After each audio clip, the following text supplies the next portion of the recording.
Hey, what's good? My name is Runnit, and I am giving away a bunch of free patcher racks today. It's like 15 or more in this big pack that I'm going to put in the description. But today I'm going to go over a couple of my favorites. I got 10 of them that I've made in this demo project. And so I'm going to go over, how I'd use them on different audio types and stuff. And then, yeah, I'll give you the link at the end. So let's get into it. All right, so first one that I wanted to talk about is Stab. So there's a plugin called ST4B that's a multi-band transient designer that came out a couple years ago, and it's awesome, especially if you want to use it for a break, drum break, or just any type of audio that you want to clean up a certain section of dynamically, or just completely change the character of a drum loop. That's what you'd pull up Stab for. So I made my own version of it in FL. It's just 3-band because that's really all you need most times. So this is the first section here. Disabled version of a drum break that I'd pull up is just, DMB drum break.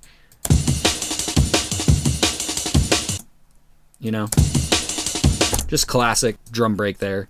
And then with Stab on, I'm cranking the transients up on the highs and then on the mids and lows doing slightly different controls here, and then it goes from there into a soft clipper, so you can crunch it after you've changed it dynamically, and it sounds like this.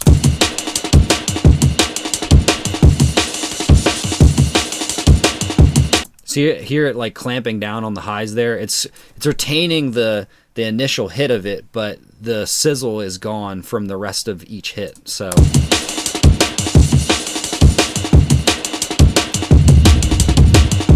it's also cleaning up the lows there. So completely changes up the loop. That is Steb. And so that's how you'd use it. Let's move on to the next one. The next one we have is called Big Shaper. And I like to use this one on 808s just because they're simple sine waves and you just slap it on a sine wave, go crazy with it. But essentially, it's different types of wave shapers inside here. And what you do is you crank the gain knob up into it, and you get different characteristics, overtones, and distortion above the sine wave. You just get nasty sounds out of it. So it's just a standard 808. Just kind of blown out 808, and then you can see I'm kind of adding a little automation to this low pass knob.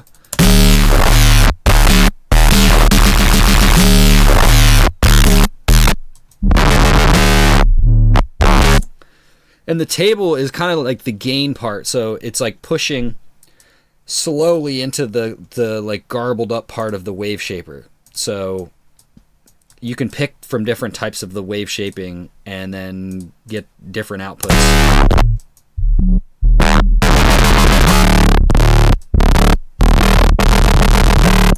So, yeah, in conjunction with some other effects could be really, really helpful for just more dubstep bass, type design stuff. So that is Big Shaper. Next one here, third one, we have Shimmerverb. And so this one, I kind of wanted to just make something atmospheric. And so I combined the pitch shifter and delay section of pitch shifter in FL with LuxVerb, because LuxVerb has its own pitch shifter inside it, if you're familiar. And so it just combines the pitch shifting and ultimately makes a really wide atmospheric kind of sound. So I just pulled out a loop here. And I just chopped it up.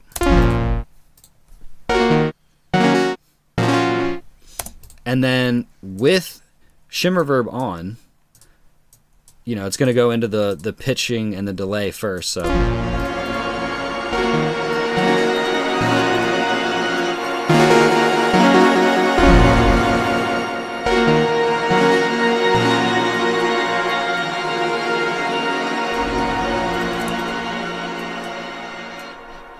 it really just opens it up and kind of just makes it ethereal and crazy and bigger than you know, a normal Luxverb would be. So that's Shimmerverb and how you'd use it. You've got the panning, you know, left to right. It's kind of ping-ponging back and forth with the initial section here with the pitch shifter and stuff. And then, yeah, feedback. You got extra Lux button there. So that's how you'd use Shimmerverb. Next one here is Knock. So Decap came out with a plugin, Knock. If you've been in the game for a little bit, you might have seen it on ads or just YouTube reviews and stuff, because a lot of people use it, and it sounds really good on drum loops. It just sounds good. It's the classic go-to rack of effects that you'd use to like sweeten up a drum loop, make it kind of harder and glue everything together. So without, this is just like, I just threw this loop together, but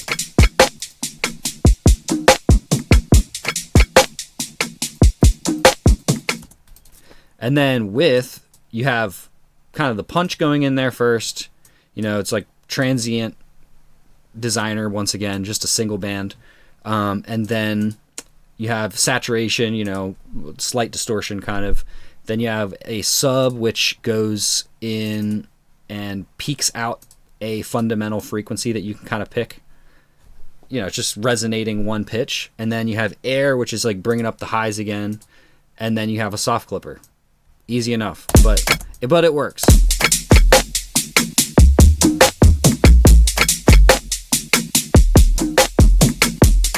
So, especially if you have like a track that like a loop that's just missing low end and stuff, you can really like pick out that note. It really just fills out the low end of your drum loop kind of. It's nice. So that's Knockish. Next one here is, let's see, Quik Transitions. Quik Transitions was my take when they first announced Andrew Huang's Transit plugin from, I believe, last year or the year before. And yeah, it's just a one knob effect that you can then link other effects to this one knob and create, you know, more interesting transitions rather than just a reverb sweep or a noise sweep or something. So, so here's my loop without everything.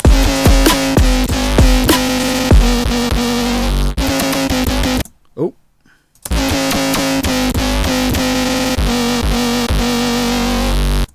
And then with it, oh, here we go. Got to turn on the automation.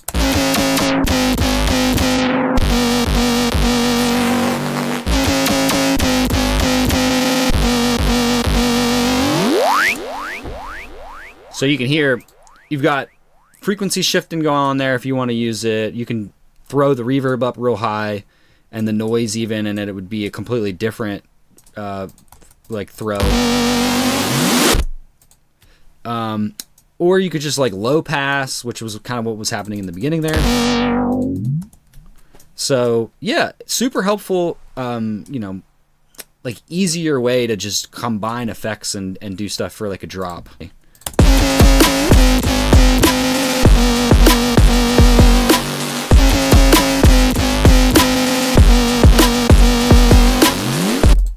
So that is Quik Transitions. Moving on to the next one.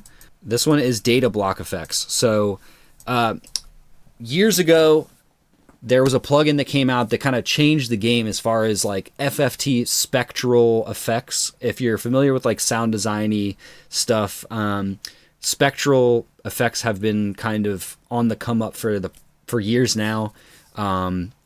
I know Ableton included a bunch of like spectral delay effects and all kinds of stuff in their DAW, and so I mean Bitwig as well. So yeah, this was kind of like the grandfather of like spectral effects in as far as I'm concerned.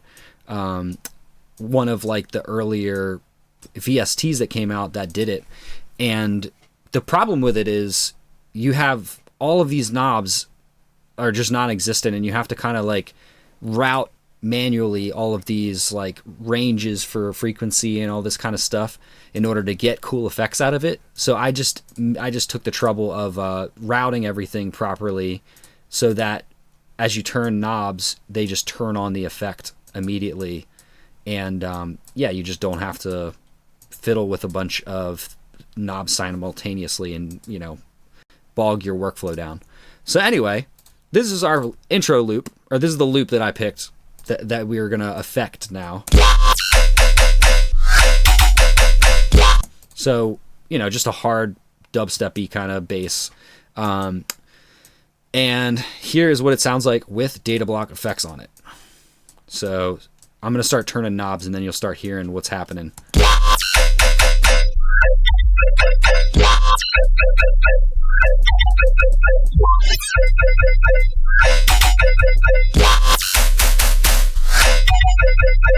So you got threshold, which is like above a certain threshold, like it's only going to play certain frequencies that are above whatever the ceiling is.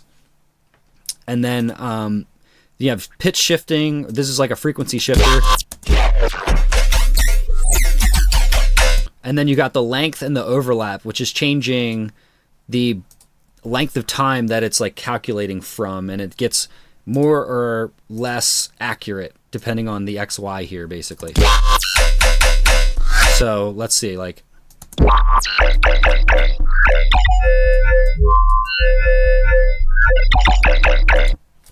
So it starts to get real bubbly as you start to clamp down on the length of time that it calculates. And then you've got like, this one is actually really fun as well, the harmonic. It like kind of rounds the average pitch out and makes it almost like a monophonic kind of voice.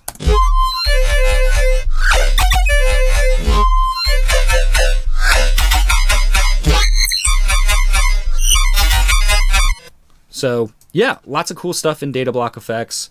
That one's really fun for making new loops and sound design and stuff. Next one we have is Chroma Vocoder. This is just like, again, like a workflow hack kind of patch that I made that utilizes Vocodex. And essentially what you do is you just kind of send a nicer signal into Vocodex via a MIDI out. And what you do is you just like check what kind of MIDI you have coming in via this button here. You can hear what the chords are playing into your, you know, your vocoded signal, and then you can turn it off after you've written your chords and start playing with the top knobs. But this is the initial loop that we're going to be editing.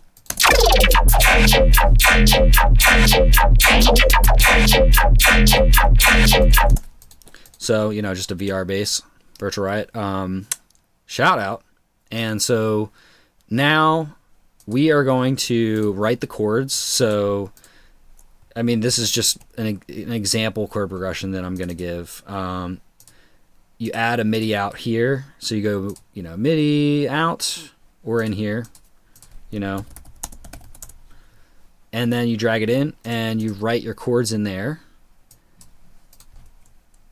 And you turn this button on, and as it says on the patch, use MIDI port 8. So you click on here, MIDI port 8. Click on the carrier, and you can hear. Oh, we got to turn it on first, obviously. So let's turn on the patch. Make sure this is on. Test your MIDI.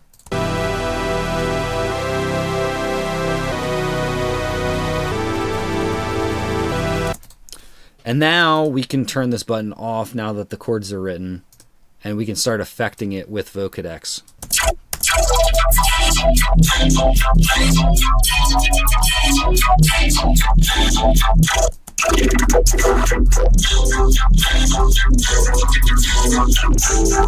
You get the idea. And then sizzle is also an important knob because that kind of turns up the initial audio, the input like audio that we started with. It turns up like the highest high end of it to kind of like bring that back in, bring in the high end, because Vocodex kind of like slashes everything a little bit and reduces the high end. So this kind of helps bring it back up.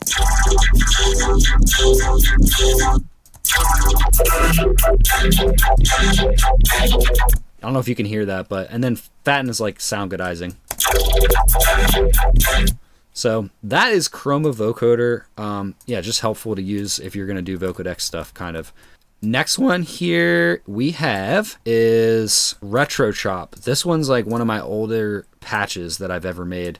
Didn't even bother to like fix it. So, didn't even bother to like fix it to the window or anything. I just made it the way it was and it stuck. This is like before I knew that you could just automate the patch in Grossbeat, but essentially what RetroChop is good for is you can choose a bank within Grossbeat, right? And you can kind of automate this knob around and it'll change which pattern is playing within Grossbeat at any given time. And you can use it to just chop up melodies and stuff. And then you go a step further and you download D-Blue's Tape Stop, which is a free effect, and it just is like the most basic old school effect. It's just a tape stop effect. And so that's what this is down here. It's just on off tape stop. And then this right side is just for mangling the loop a little bit more or making it a little more retro. So you got like digital, which is like, you know, bit crushing, and analog, which is more just like fuzz kind of added onto the signal, like noise. So let's hear what the loop sounds like first.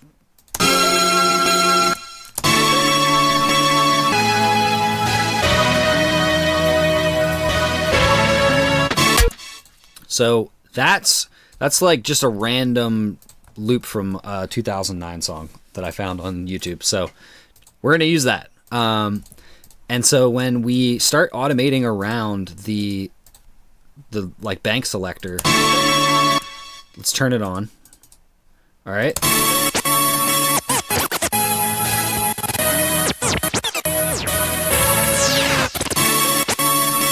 You know, a little choppy, but you get the gist. You know, you just automate around, and you can make sure also if you put hold on, it helps because it's not going to change the bank. It's just going to stay on that level within the automation clip.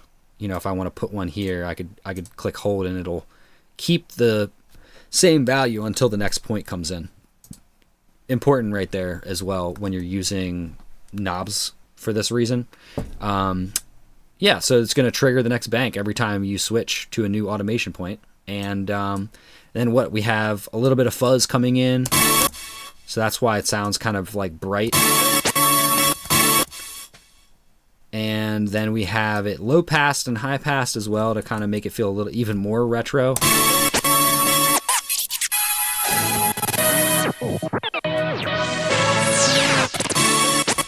And that's it. You know, made a little beat around it too, just for reference, but.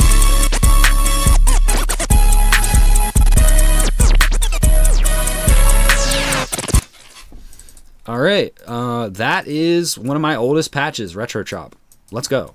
All right, here is the second to last one. This one's called Pitch and Grain. And essentially what it does is it separates via this bypass lows button. It separates the high end that you want to repitch around and the lows, which are the sub. And you can just kind of mangle up any bass shot, bass loop, whatever you want to put into it.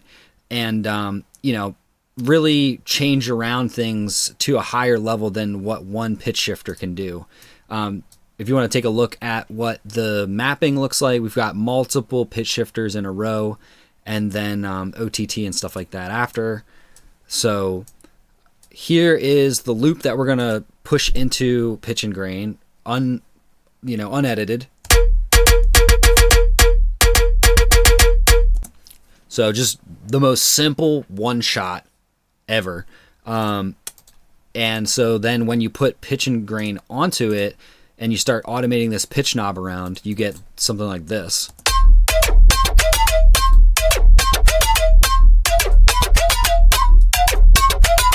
And you can kind of like mess around with the grains and stuff just to get slightly different voicings.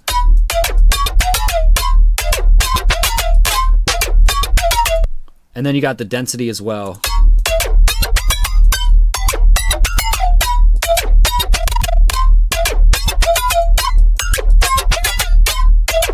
just really like takes advantage of like the phasing that happens with pitch shifting. And then, you know, you can play with the feedback and stuff. It gets kind of out of hand with that sometimes really quickly, but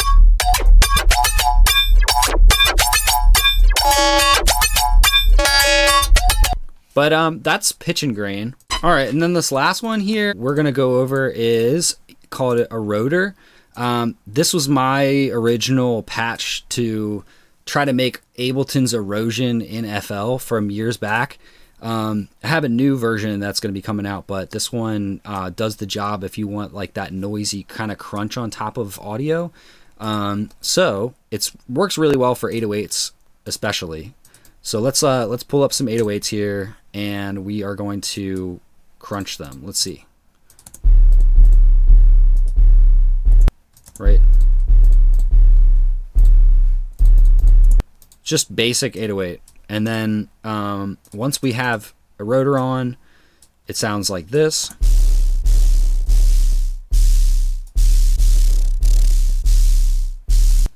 Just a simple noise on top, you know.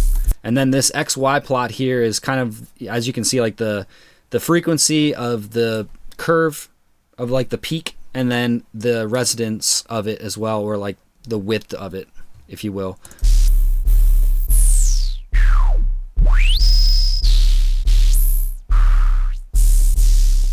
And then another interesting part of this too is like the color and wideness section, because you can make it super wide or super mono, and kind of give it this like tremolo-ish, like rumble kind of effect that I like as well.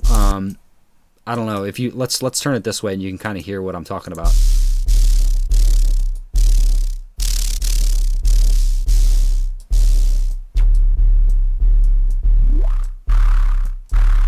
So, you know, simple, does the job. Would be good if you kind of stack it in with other effects as well, or maybe like distort after you've added the noise. But yeah, just made a beat for that one as well.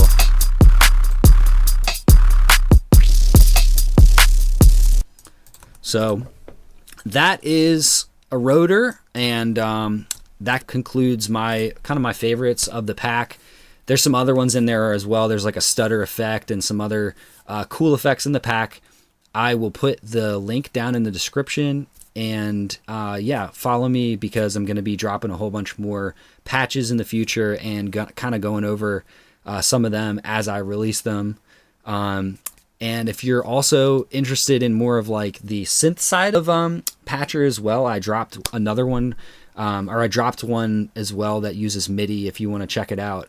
And so, yeah, you know, FL people, go get your free Patcher effects, and I'll see you on the next one. Peace.